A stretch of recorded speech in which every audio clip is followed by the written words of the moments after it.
in my 112 gallon Average Reef.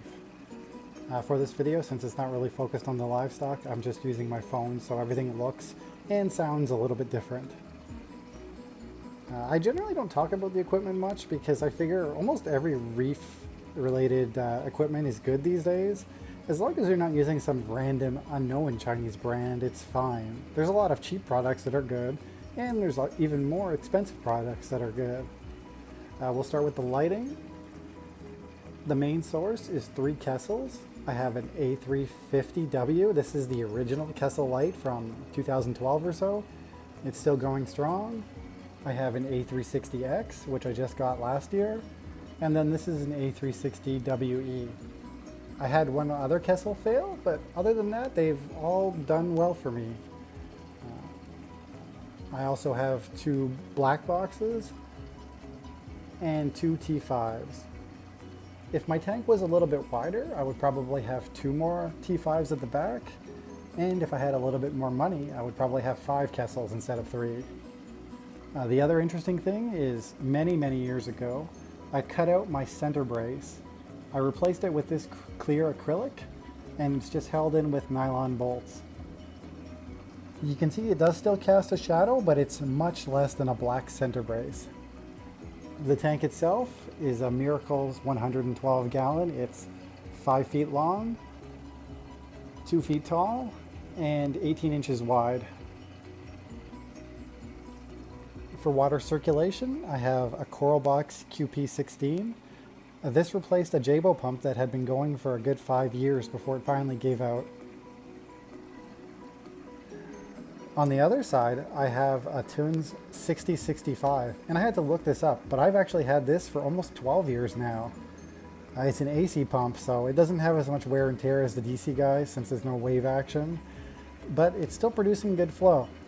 I've had many other pumps in this tank, including the old Vortex, but now I generally stick with the cheaper stuff because I figure 3 years of a Jabo is better than 5 or 6 or even 7 years with a Vortex.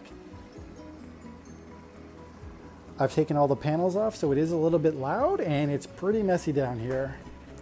Given that I've had this tank for 15 years now, there's a lot of rust on the stand. Given that it's steel though, it's nothing to be concerned about. The sump itself is just a 29 gallon tank.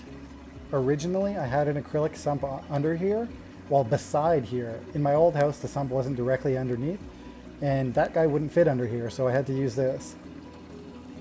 There's a refugium section with no macroalgae, just a marine pure block.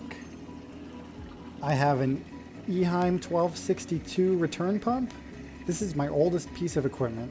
This thing has been going non-stop, other than the day I moved, since 2006. I have 2 Eheim heaters. They're controlled by an Inkbird. And I have a Diablo XS 160 protein skimmer. This is a long discontinued Reef Octopus model, but it's still working. There's no reason to change it. I have replaced the pump and the impeller even more often, but it's skimming quite good. I would never ever recommend anyone do this, and if I ever saw this anywhere else, I would say something, but you should not run your filter sock like this. Because I carbon dose, I know exactly when it's going to clog, but it's really not safe to have the filter sock just resting like this. If it clogs, a little bit will spill out. I have a bulk reef supply media reactor. There seems to be some air trapped in it now, but generally it just runs GFO and occasionally carbon. For dosing, I'm using the Camor F4. This pump has no buttons on it, which I thought would be great. However, the app kind of really sucks. Sometimes it's difficult to connect to. That being said though, the dosing pumps are amazing. The accuracy is good to 0.1 ml, and I've never had a problem with it dosing unless I needed to change the programming. Since nobody ever sees this, I just use any random bottles. It's alkalinity, calcium, and DIY no-pox. Occasionally I will dose amino acids, but right now the 4th doser is not in use.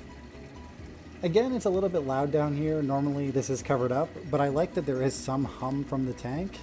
I'll know right away even if I'm sound asleep if there's a power failure. This is the auto top-off reservoir, just a salt bucket. And on the side, I have a pH monitor.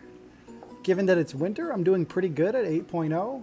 I do have the door open, so there is some fresh air coming in. I also have the JBJ auto top off. This was just an auto top off I happened to have laying around when the Tunes one failed, so I've just been using it since. It's been years and it's still working. And then of course the controller for the Coral Box pump. The tank does have its own dedicated GFCI circuit. The only thing not on it is the return pump. This is just in case it does trip. That way the return pump will still be running.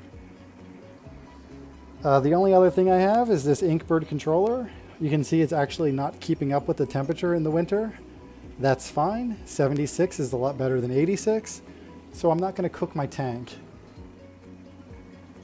So that's about it for the equipment. I think I covered pretty much everything.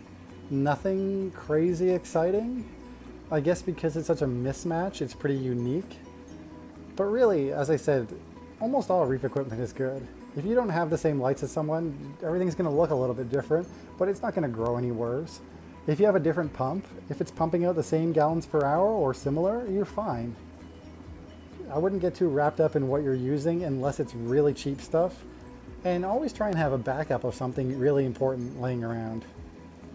If you have any further questions, let me know. I'll be happy to answer them. Thanks for watching and happy reefing.